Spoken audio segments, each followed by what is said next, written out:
Bom dia! E hoje nós chegamos ao capítulo 15 do nosso tema O Amor Acima de Tudo.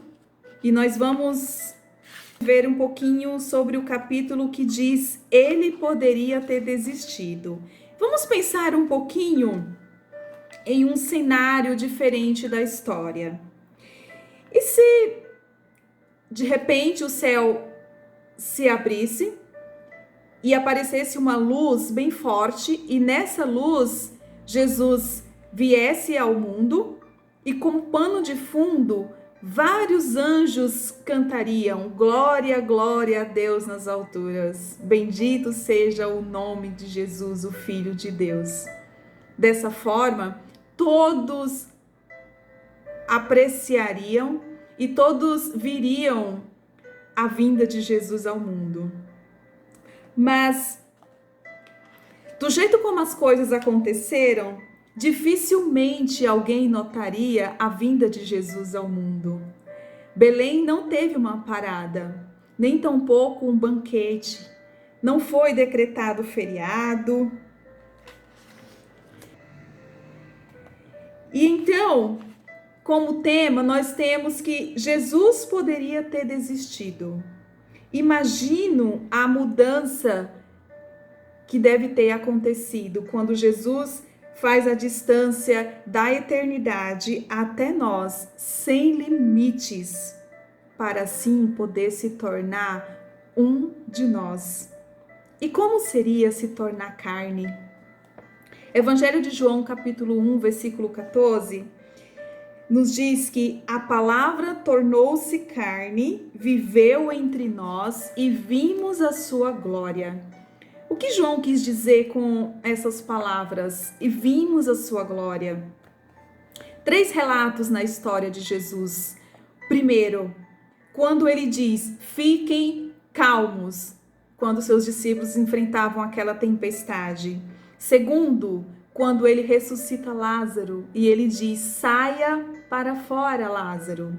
E terceiro, quando ele cura um leproso e com poder ele diz: fique curado. E então, João relata como uma observação da glória de Jesus.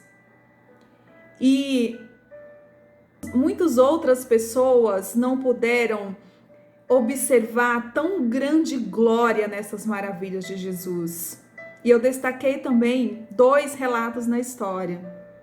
Um dos relatos é quando Jesus chega na casa de Jairo, um dos chefes da sinagoga, e sua filha havia morrido. E ali ele encontra muitas pessoas chorando. E ele diz àquelas pessoas: por que tanto alvoroço? A menina não morreu, ela apenas dorme. E o que acontece a seguir? Todos começam a rir de Jesus. Não acreditaram na verdade de Jesus. Marcos 5:38 relata essa história. E também na crucificação de Jesus. Lá em Marcos 15:29-30, quando eles começaram a dizer: desça da cruz e salva-se a ti mesmo. Se você diz que é Jesus, se você diz que é o Filho de Deus, então sai daí e salva-te a ti mesmo. O profeta Isaías, ele profetizou que a recepção seria dessa forma, quando ele relatou lá no capítulo 53, versículo 3, foi desprezado e rejeitado pelos homens. João resumiu essa rejeição com estas palavras: aquele que é a palavra estava no mundo, e o mundo foi feito por intermédio da palavra, por intermédio dele. Mas o mundo não o reconheceu. Veio para o que era seu, mas os seus não o receberam. João, capítulo 1, versículos 10-11. Lee é um bombeiro dos Estados Unidos, exatamente da cidade de Nova York. Ele dedicou 26 anos de sua vida e depois ele se aposentou. Mas exatamente em 11 de setembro de 2001, ele deu muito mais de si. Ele deu o seu filho. E Jonathan também era um bombeiro. E quando as torres gêmeas caíram, seu filho estava lá. E seu pai fez da descoberta do corpo do seu filho sua missão pessoal. Ele cavou todos os dias, com dezenas de outros bombeiros, um cemitério de 6 hectares. E na terça-feira, 11 de dezembro, 3 meses depois do desastre, seu filho foi encontrado. E seu pai estava lá para carregá-lo. Ele não desistiu. O pai não desistiu.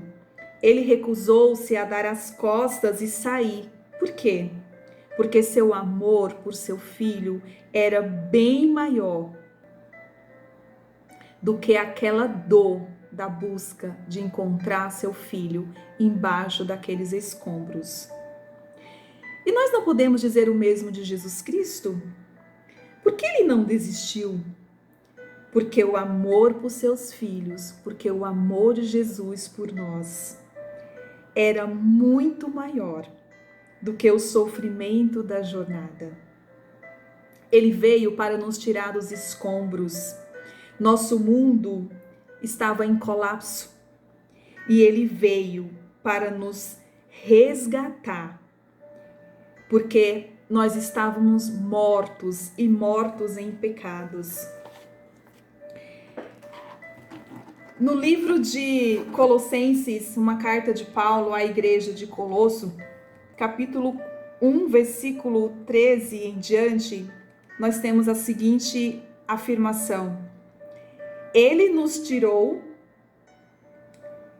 da potestade das trevas e nos transportou para o reino do Filho do seu amor, em quem temos a redenção pelo seu sangue, a saber, a remissão dos pecados, o qual é a imagem do Deus invisível, o primogênito de toda a criação, porque nele foram criadas todas as coisas que há nos céus e na terra, visíveis e invisíveis, sejam tronos, sejam dominações, sejam principados, sejam potestades. Tudo foi criado por ele e para ele.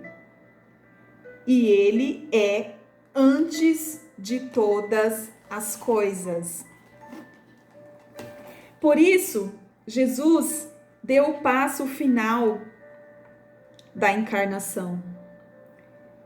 Deus tornou pecado por nós aquele que não tinha pecado, para que nele nos tornássemos justiça de Deus. 2 Coríntios 5 e 21. Mas por que Jesus fez isso? Porque o amor de Cristo tudo sofre, tudo crê, tudo espera e tudo suporta. Pense nisso por um momento. Beba desse amor por um momento. É hora de deixar o amor de Jesus Cristo cobrir todas as áreas da sua vida, todas as feridas, todos os minutos de preocupação, toda promessa quebrada, cada centavo roubado, cada palavra atravessada e cada palavra dura. Permita que isso aconteça em sua vida. Imagine um caminhão enorme, cheio de amor. E imagine-se também atrás desse caminhão. E de repente, Deus levanta a caçamba desse caminhão e começa a ser derramado amor. No princípio, bem devagar. Depois, ele derrama mais. E depois, mais. E depois, muito mais. Até que você esteja escondido completamente no amor dele. Por isso, por causa dele, Faça isso para a glória do nome dele. E então, como podemos enfrentar desafios e provações? Paulo descreve em 2 Coríntios 4, versículo 8 a 10, a seguinte forma: em tudo somos atribulados, mas não angustiados, perplexos, mas não desanimados, perseguidos, mas não desamparados, abatidos, mas não destruídos. Trazemos sempre por toda parte a mortificação do Senhor Jesus no nosso corpo, para que a vida de Jesus se manifeste também em nossos corpos. Mas qual é o segredo para não desanimarmos? Na mesma carta de Paulo, versículo 16, nós temos esse segredo. Por isso, não desfalecemos, mas, ainda que o nosso homem exterior se corrompa, o interior, contudo, se renova de dia em dia. E ainda, qual é a chave para a nossa perseverança? Na mesma carta, nos versículos 17 e 18, nós temos a resposta. Porque a nossa leve e momentânea tribulação produz para nós um peso eterno de glória, muito excelente. Não atentando nós nas coisas que se veem, mas nas que se não veem. Porque as que se veem são temporais, e as que se não veem são eternas. E então qual é a esperança que temos?